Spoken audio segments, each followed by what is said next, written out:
গুৰুত্বপূৰ্ণ খবৰ অসমৰ ভূমিতে এইবাৰ বিহুক লৈ চূড়ান্ত অসভ্যালি কৰিছে একাংশই বিহুৰ নামত বিজতৰীয়া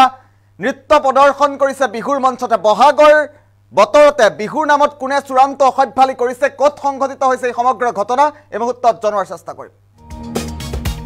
এটা গুৰুত্বপূৰ্ণ খবৰ অসমতে বিহুৰ নামত এইবাৰ চূড়ান্ত অসভ্যালি কৰিছে বহাগৰ বতৰতে বিহু মঞ্চতে স্থান পাইছে এবাৰ অপসংস্কৃতিয়ে যি দৃশ্যাংশ দেখিলে আপুনিও আচৰিত হৈ উঠিব বিশ্বনাথত বিহু মঞ্চতে বিহুক বিকৃত ৰূপ দিছে একাংশই আমাৰ হাতত দৃশ্যাংশ আছে আমি পৰৱৰ্তী পৰ্যায়ত দৃশ্যাংশ দেখুৱাৰ চেষ্টা কৰিম বিহু মঞ্চতে অদ্ভুত নৃত্য প্ৰদৰ্শন কৰিছে একাংশই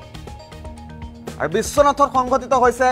এই চাঞ্চল্যকৰ কাণ্ডটো বিশ্বনাথৰ ঐতিহ্যমণ্ডিত কমলাকান্ত ক্ষেত্ৰত এই কাণ্ড সংঘটিত হৈছে অসমতে বিহুৰ নামত কিদৰে চূড়ান্ত অসভ্যালি কৰাত নামিছে একাংশ দৃশ্যাংশটো এই মুহূৰ্তত দেখুৱাৰ চেষ্টা কৰিম কিদৰে বিজতৰীয়া ৰূপ দিছে বিহুক দৃশ্যাংশ চাওক আৰু এই বিশ্বনাথৰ দৃশ্যাংশ এই মুহূৰ্তত দেখুৱাইছো অসমতে বিহুৰ নামত কিদৰে চূড়ান্ত অসভ্যালি কৰিছে একাংশই এয়া বিহু নৃত্য প্ৰদৰ্শন কৰিছে বিহুৰ মঞ্চত বহাগী উৎসৱত এইদৰেই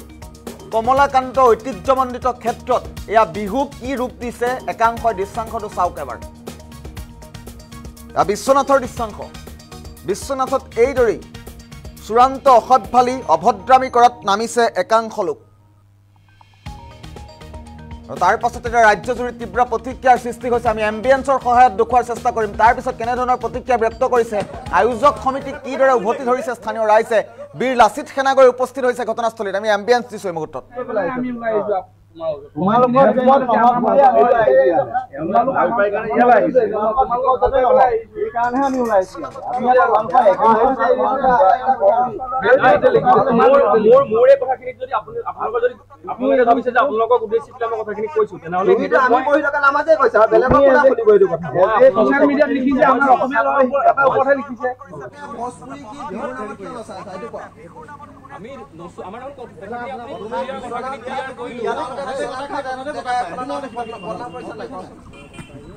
আমি বিশ্বনাথ ঘাটে আমাক কৈছে যে তেওঁলোক আমাৰ গাঁৱৰ নহয় এতিয়া আমি গম পাইছো যে তেওঁলোক আমাৰ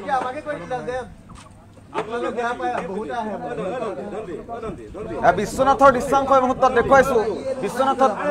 সমগ্ৰ ঘটনাৰ পাছতে বীৰ লাচিত সেনাগৈ উপস্থিত হৈছে ৰাজ্যজুৰি তীব্ৰ প্ৰতিক্ৰিয়াৰ সৃষ্টি হৈছে বাওঁহাতৰ স্ক্ৰীনখনত আমি দেখুৱাই আছো বিহুৰ নামত কিদৰে চূড়ান্ত অসভ্যালি কৰিছে একাংশই মন্তব্য আছে সমগ্ৰ ঘটনাৰ পাছতে প্ৰতিক্ৰিয়া প্ৰকাশ কৰিছে বিভিন্নজনে মন্তব্য শুনাইছো এই মুহূৰ্তত হয় প্ৰথমে আজি এই আপোনালোকৰ এই সাংবাদিকৰ জৰিয়তে জনাব বিচাৰোঁ যে এই অনুষ্ঠানটো বৰ ভাল এটা অনুষ্ঠান ইয়াত পাতিছিলে আৰু এই অনুষ্ঠানটো দীৰ্ঘজীৱী মই আশা কৰোঁ দ্বিতীয়তে হ'ল যি বিশ্বনাথ ঘাটৰ নামটো উল্লেখ কৰিলে এতিয়া বিশ্বনাথ ঘাট আমাৰ শ্ৰেষ্ঠ পৰ্যটক নগৰী গুপ্তকাশী বিশ্বনাথ ঘাট আৰু সেই বিশ্বনাথ ঘাটৰ পৰা মানে এনেকুৱা এজন ব্যংগ নৃত্য কৰা মানে যুৱক যে আমাৰ তাত আছে আমি কেতিয়াও মানি ল'ব নোৱাৰোঁ তেখেত আমাৰ নহয়ো আৰু যেতিয়া আমি এই নিউজটো যেতিয়া ভাইৰেল হ'ল তেতিয়া আমি দেখা পালোঁ যে সৰ্বনাশ সেইটোতো আমাৰ বিশ্বনাথৰ হ'বই নোৱাৰে আমি তেখেতৰ যেতিয়া আমি যোগাযোগ কৰিলোঁ তেখেতক পোৱা নাই যিহেতু বিশ্বনাথৰ নহয় ঘাটৰ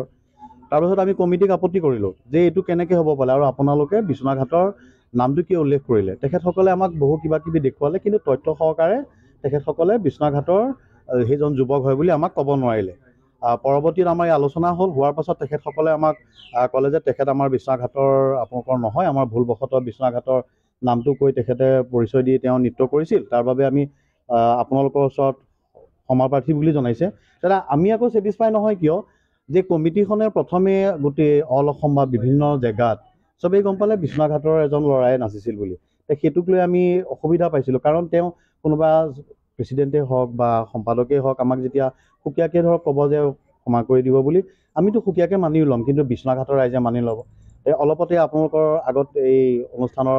সম্পাদকে যিহেতু নিজৰ ভুলটো স্বীকাৰ কৰিছে যে হয় আমি বিশ্বনাথ ঘাটৰ নামটো উল্লেখ কৰিছিলোঁ আৰু তাৰ বাবে আমি ক্ষমা প্ৰাৰ্থী আৰু বিশ্বনাথ ঘাটৰ ৰাইজক তেওঁ যিহেতু ক্ষমা খুজিছে আমাৰ ক'বলগীয়া একো নাই আৰু মই আশা কৰোঁ এই অনুষ্ঠানটো আগলৈও দুপে আগবাঢ়ি যাওক এই অনুষ্ঠানটো সুচাৰুৰূপে চলক আৰু গোটেই আমাৰ বিশ্বনাথৰ ৰাইজে আহি উপভোগ কৰক মই এইখিনিয়ে বিচাৰোঁ খালি অনাগত দিনত এই এনেকুৱা ভণ্ড যুৱকে যাতে নিজৰ জন্ম জেগাখনৰ পৰিচয় নিদি নিজৰ গাঁওখনৰ পৰিচয় নিদি বিশ্বনাথ ঘাটৰে হওক বা বেলেগৰে হওক অনাগত দিনত যাতে নিদিয়ে আৰু ময়ো এতিয়া বৰ্তমান সেই ল'ৰাজনৰ ওপৰতে আইনগত ব্যৱস্থা ল'বৰ কাৰণে কমিটিৰ সম্পাদকক জনাইছোঁ আৰু ময়ো তেখেতক লৈ এইমাত্ৰ আমি থানাৰ কাষ চাপিম আৰু তেখেতক আমি মানে যি আইনগতভাৱে শাস্তি দিব লাগে সেইটোৰ কাৰণে আমি আগবাঢ়িম। আৰু 100ৰ ভিতৰত 100% এইটো কাৰণে উৎসৱটো হৈ গ'ল আমাৰ বহাগী, আৰু যিহেতু আমাৰ ইয়াত এখন বিভিন্ন ধৰণৰ অনুষ্ঠান ৰখা হৈছে, ফাষ্টফুডৰ পৰা আদি কৰি কিবা কৰি আমাৰ কালচাৰৰ লগত জড়িত যিখিনি ফাষ্টফুড হয়, যিখিনি পৰম্পৰা অসমীয়া পৰম্পৰা সেইখিনিহে ইয়াত দাঙি ধৰা হৈছিলে। মনোৰঞ্জনৰ কাৰণে আপোনাৰ ইয়াত আমাৰ চকৰি টকৰি ৰাখিছিলে সৰু সৰু বাচ্চাৰ কাৰণে, কিন্তু আমি ৰাখিছিলোঁ কি বহাগৰ হিয়াৰ আমঠোক এইকেইদিনতে আমি আদৰি পিনে ৰাইজৰ ওচৰত উপভোগ কৰিবৰ কাৰণে। তাত আহি আমি আমাৰ এই বহাগৰ অনুষ্ঠানটো, আমাৰ বহাগী অনুষ্ঠানত যি দুষ্ট চক্ৰই যি এইটো মানে মানহানি কৰি যিটো ব্যংগ নৃত্য কৰিলে এইটো পৰিকল্পিত বুলি ভাবিব পাৰি। আৰু এটা কথা মন কৰিব